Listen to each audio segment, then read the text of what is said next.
Autokee was an Ottawa chief who lived in northwest Ohio during the early to mid-19th century.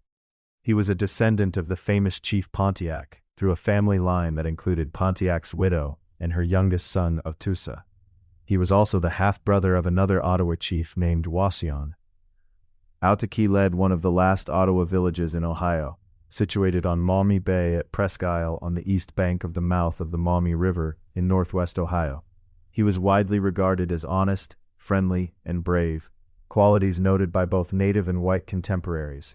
He was on close personal terms with white settler Victor Jennison and his family, reportedly spending a night of his honeymoon at the Jennison home. He was one of the principal signers of the 1833 treaty between the Ottawa Nation and the United States, and was granted 320 acres at the mouth of the Maumee River, including Presque Isle, in what is now Lucas County, Ohio, known as Autokee's Reserve No. 3, or the Autokee Tract.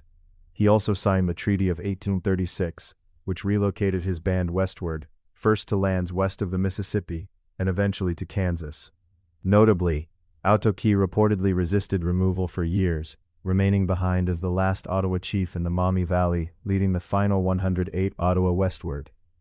Around 1839, he apparently deeded his land grant to an agent of the Manhattan Land Company, a transaction that would later be disputed. In 1896, his grandchildren, Joseph, Robert, and William McCoons, and Julia Bittenbender, filed suit in U.S. Circuit Court in Toledo, claiming rightful ownership of 120 acres of his former reserve just outside the limits of modern Toledo. The case continued until at least 1912, without a clear resolution. A portrait of Autokee appears in Josephine Fassett's History of Oregon and Jerusalem, sourced from the Ohio Historical Society, though the headdress depicted may reflect staged portrait-sitting conventions of the era, rather than authentic Ottawa regalia.